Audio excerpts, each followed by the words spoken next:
welcome to this session of WinLoss Week. I'm really stoked for this session. It's with Lorna Brown at T-Mobile. And Lorna's had 24 years in telecom. She was with Sprint and now is at T-Mobile. She's focused on their B2B space. And Lorna has tons of experience with voice of the customer. And so I wanted to dive into a really good conversation with you, Lorna, about how do you manage such a big VoC program, and see if we can kind of help some other people out there that are either trying to make their VoC program better or trying to implement one at all. So thank you so much for joining us. Oh, it's my pleasure to be here today. Awesome. So let's just start kind of the basics, Lorna. Like, tell me about your job. What does your job entail at T-Mobile? Yeah, well, so I'm happy to share that. Basically, I focus on the B2B sector. So all of the decision makers that our salespeople deal with as they're trying to either prospect, sell, close deals, and then all the way through their life cycle, right? Whatever part of the journey these business decision makers are on. And so what I'm responsible for is building out kind of a what we call it T-Mobile for Business, so TFB, a voice of the customer program that's a little more robust than it was previously at T-Mobile. T-Mobile does tons of voice of the customer work, especially in care and in retail where our consumers are. We are known for listening to our customers and changing the game, right? And we're really proud of that. We are not as fully mature in the B2B space. At Sprint, we definitely had more of a presence in B2B. We had years of experience in the government and enterprise sector across wireline, wireless. T-Mobile is a little less mature in that space, but super energetic and has all the right assets. So really exciting times for us. But what I'm looking to do is build out that infrastructure with those decision makers. So we start with a couple pieces of the journey and we've kind of built those through, and then we'll start to continue to build them. And so my goal is to kind of have a master dashboard that has all of that feedback for our sales reps. So that if they go in and look at a customer, it's not siloed in one place. Like I don't have to go to care and say, what did the customer say? And then go over here to implementation, what did the customer say? We're building a dashboard that actually is a sales tool that will enable them to understand what pitfalls, what's delighting these customers, what do I need to know before I go into an engagement or pick up the phone to call them? What should I expect? So that's what we're looking, that's the dream, that's the vision. Yeah, that sounds like a big vision, really cool. Like that could be super beneficial for a salesperson right before the call, right? Figure out, well, what problems are they running into? What are some successes I could bring up? All that kind of stuff. So help me understand the lay of the land a little bit better. I'm not super familiar with like T-Mobile B2B or even Sprint B2B for that matter. Like, are these huge enterprise deals or are they like tiny little things? Like who are these B2B customers that are buying a plan from you guys and a bunch of phones? Help me understand that a little bit more. Sure. So it runs the gamut, right? So we are segmented across small and medium business. We have state and local government and education. We have enterprise customers, and then we have strategic customers, right? So I would say we're strongest in that lower end space, and public sector are growing again. Enterprise has a little more of a lag, but in the Sprint world, we absolutely have a lot in the enterprise and the the public sector space. So it's an evolution at T-Mobile, but we definitely have sales makers. They're all different depending upon what segment they serve, whether they may be verticalized or territory models, et cetera. So we're building it so that we have intelligence. In the small space, it might be just your typical surveys, right? Something like a Medallia or Qualtrics survey. Sure, yeah. So it's email-based or it's text-based. As you kind of go up the size of the customer, you need to evolve to have more sophisticated voice of the customer, deeper analytics, better kind of a better look at what are they really saying. Yeah, that was kind of what I was going to ask is, so you're almost the entire B2B world, like very small deals all the way up to very large enterprise. How do you almost prioritize or decide like these smaller deals, probably the deal size might not be worth or warrant all the data you're collecting on this VoC program. So are you like crossing the data together and the SMB people can see the enterprise feedback and vice versa? Or is it like very segmented and only SMB can see that, only Yeah. enterprise can see that? Well, this is a philosophical question, but I'll tell you how I approach it. Okay. I believe in open architecture so that there's no secrets. I'm not trying to hide what a customer is saying just because that sales owner doesn't own that customer. Sure. I want to be transparent. I want everyone to have access to the data so we can better as an organization serve our customers. So it's, we do have silos, don't get me wrong. Like, so if I run a survey for implementation, let's say post-implementation, I don't necessarily own that survey. I'm a guide for them. But what they do and what their intent of that survey, I'm a guide with them. So is it an informational survey? Is it one we need closed loop feedback on? What's the intent? Really, really, really big on intent and not score. Okay. And a lot of people get real lost in score and they lose the intent. So what I would say is, in the smaller end, it's easy to run the machine, right? So if I'm running email-based surveys, the invitation files go out. And then what is my intent here? So right now, I'm not necessarily doing closed loop feedback in all of my surveys.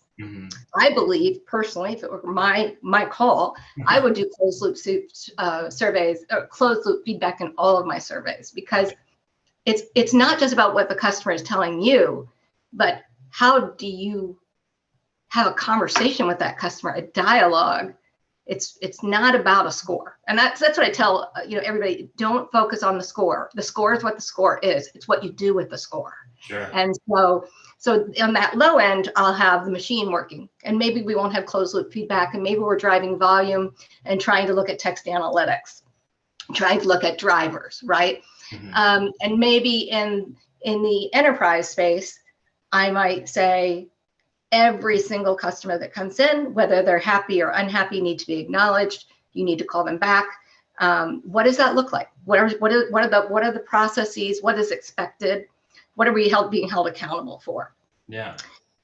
So it just depends on like how deep they are and Right. how transactional. But yeah, so it kind of sounds like you're prioritizing by the intent, almost like you said, and then how much effort needs to go in.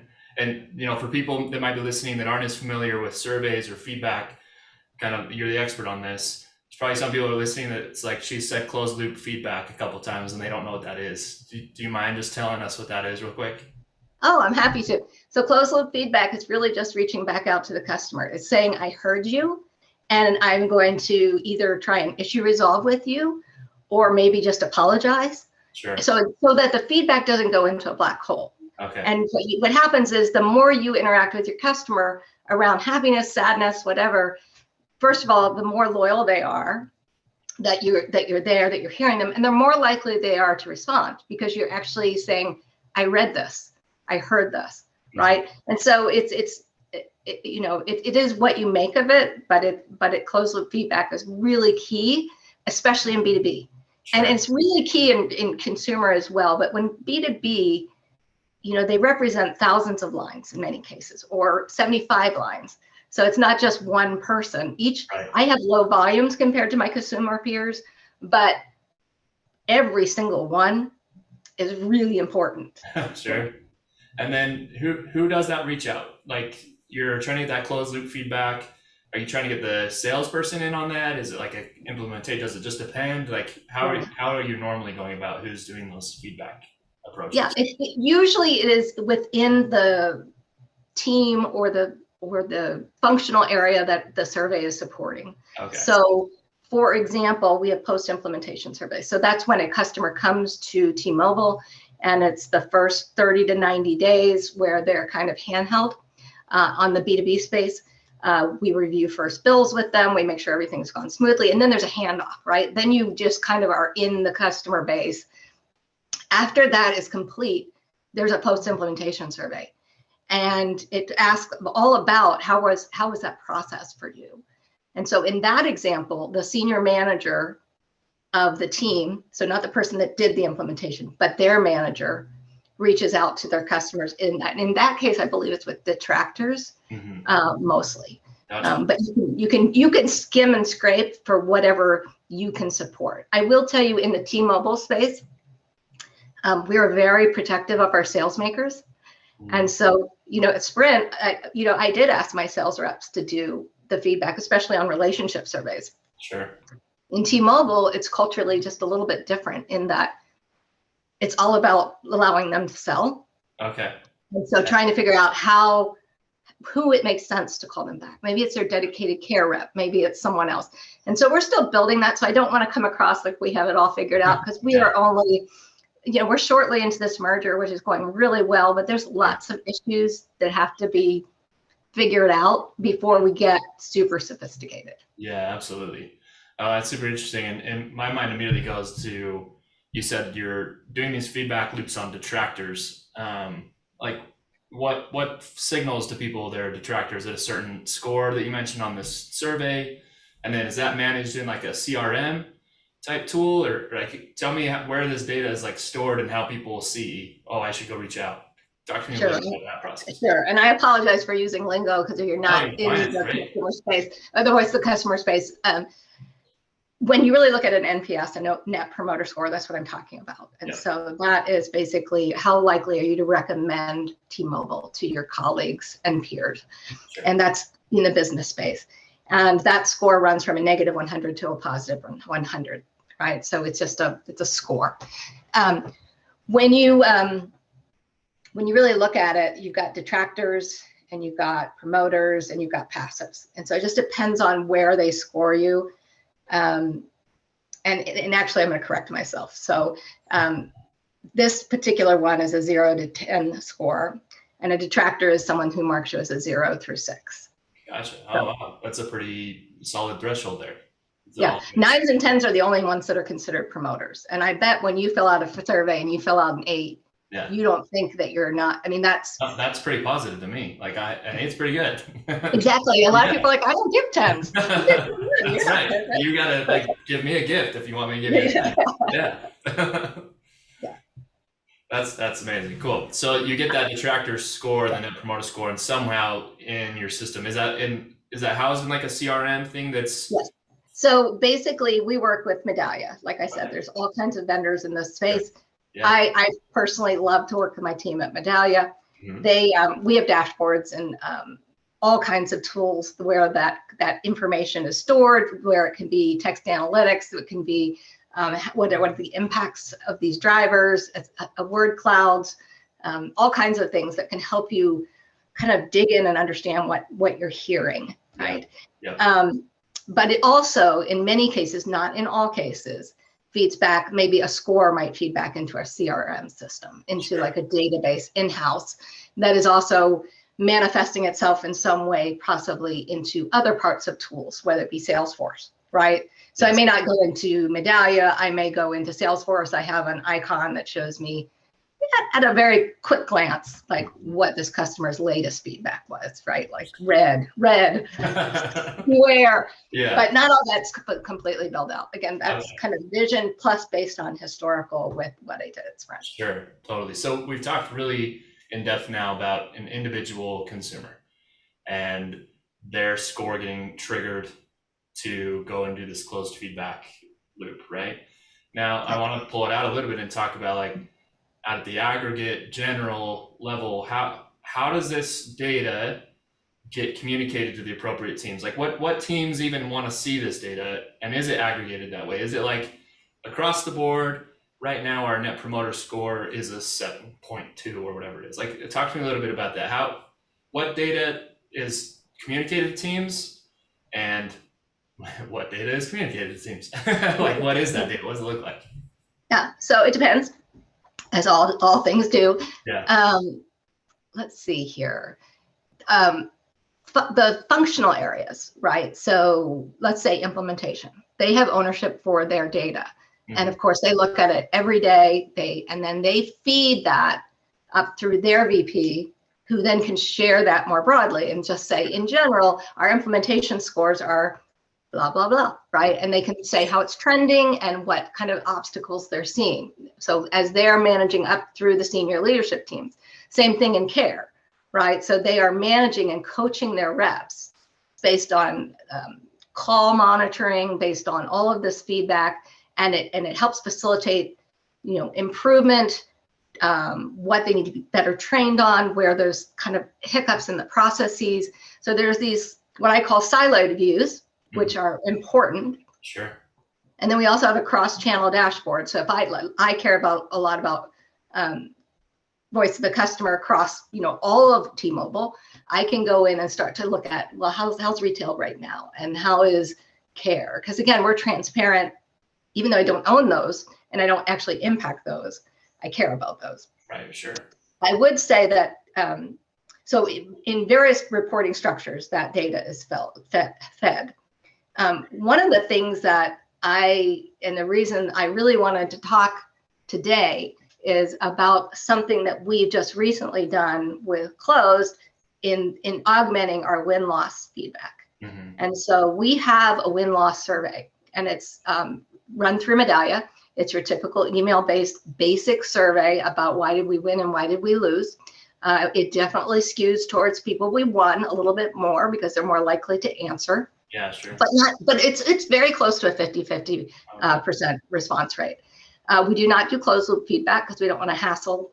We're just staying close to the feedback. Yeah. But it helps us to kind of understand, do we have some glaring issues that if someone took the time to say, I really had a terrible sales process, then what do we want to do with that? Is that a sales rep issue? Is it we're not bringing in the right executives at the right time? Are we not at the right place in the funnel? So did we hit them too late? Do they have third-party integrators involved and they actually have a bias towards another carrier? So we can learn kind of big buckets. But what we've done with Clozd here recently is we've said we're going to take our largest customers and we are going to invest in better understanding how we can play to win in this space better. And so that's what we're doing. And so we do deep kind of qualitative interviews, consultations. I don't want to call them surveys because I think they're much stronger than a survey because these team members are so well skilled and practiced and seasoned that they can go wherever the customer goes and really dig beneath anything. I would say, if they ask this or say this, then I want you to go here. They do this all day long. But what this does for me that my other surveys don't give me is that sometimes, and this is just me being candid, and sometimes we drink our own Kool-Aid and we believe, and we should because it's true, but we believe all the best things about our company. Sure. We believe, everything about our 5G vision, and it's true, and we're very honest. I'm telling you that. But at the executive level, when you get fed all of these, how wonderful we are, and we're ahead, and we are ahead. But when you hear that, and then you see you're not closing the deals, you got to hear from the customer. Right. It's got to have a face, and it's got to have more than just network. Right? Portal. Yeah. Right? You have to have that actual voice and transcript that no one can argue with. Yeah. It may not even be true what they understand or believe about us, but it is their perception. And we have to understand that so we can figure out better ways to win. Totally. Sometimes that perception is even more important. You're like, well, how did they not figure out the truth? Like, did someone communicate badly to them? Is our website telling them the bad thing? Is it the sales process? Like, how did they get to this wrong perception where it was, and it's almost frustrating. You're like, if we had just been able to communicate to them the reality, like we would have closed the deal, but that customer perception is way stronger than reality a lot of times, right? And never underestimate what your competitors are telling them in the other ear. Yeah. Right? So they're always going to be putting in this doubt or, and so I think some of the key things that I've learned from looking at some of this data is we need more executive presence. And that's easier said than done, but it's going to take some heavy lifting because we are absolutely a phenomenal company with the best technological vision. I truly and honestly believe that. Sure. And that's not me drinking the Kool-Aid. Yeah. But some of that is going to come as 5G matures. Yeah, sure. And Absolutely. we just need to understand where we are right now and how we get to the next level. Yeah. And I'm glad you touched on that. I was going to ask, like, because I know you've been doing WinLoss with us, and I wanted to know, how does WinLoss fit into this program you have? And you answered it. It's to take it one step deeper, right? It sounds like your surveys on a win-loss reason, it might just have like maybe a checkbox of like, here's some reasons, or maybe they just put in a comment and it's like network, dropped calls, that kind of stuff for pricing, right? So I love that you talked about you using win-loss to dive one level deeper, which is our whole stance on win-loss. Like, it's deeper than what people normally think of win-loss, the pick list values of reasons you win or lose, right? It's those deeper conversations. So does your executive team get a lot of view into this world, or is that an initiative right now that you're pushing? You're like, I got to show them this stuff. Yeah. So all of us that read the transcripts are like super jazzed about what we're hearing. Cool. The good, the bad, the ugly, right? Yeah. And we are on an initiative to make sure that they're hearing the right level of detail, because the problem is when you're looking at transcripts, it's pretty much minutia. Sure. And how do you get and communicate to your senior leaders that detail without making them read a transcript and them getting it, you know? And so I think that's the trick. And we're definitely working through that. I know the leaders care about it. It's just, we're working through the kind of the normal push pull. Yeah. How do you deliver it to them in an optimized, efficient way, right? And that just sound like network, right? Yeah. Like, that's not exactly. And you actually give them an actionable strategy. Like, well, if it's just network, what does that mean? Like, do we just need 300 more towers in this area? Like, I don't know if that's what it means, right? Yeah, right. So maybe we can do a follow-up next year and you tell us, hey, I've actually cracked this nut. Now I know exactly how to communicate this to the exec team, and here's some successes we had. Yeah, I hope so. That would be great. Awesome. Well, I mean, just as a little bit of a parting question here. So think about people out there that are maybe in a less mature company as you are, and they're in startup land, or they're just really scaling things up, and they have this thought on their mind, like, we really need to know what our voice of the customer is right now. Like, is it positive? Is it negative? What's going on? What kind of advice would you give to somebody in that world?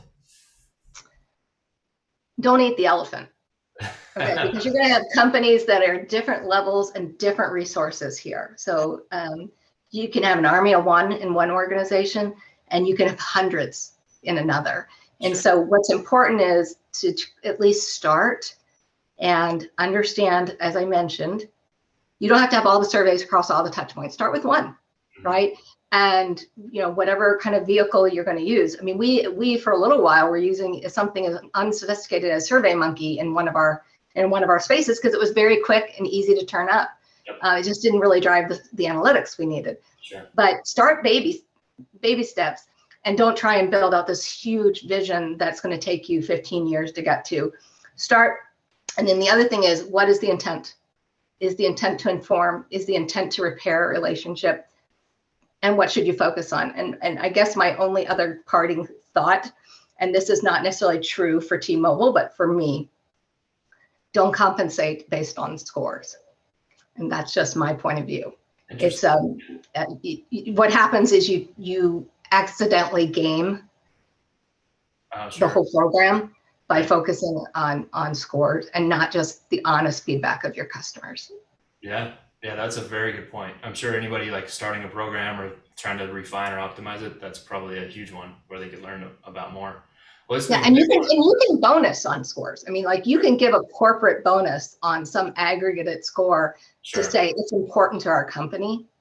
I get that. It's just when you get down to the transactional level of a rep, and again, this is not T-Mobile, this is Lorna speaking. So I don't want to say anything more than that, but that's just my own personal feedback. Yeah, I can see that. Like, you're gaming the truth almost. Like, you don't want to obfuscate the truth in any way.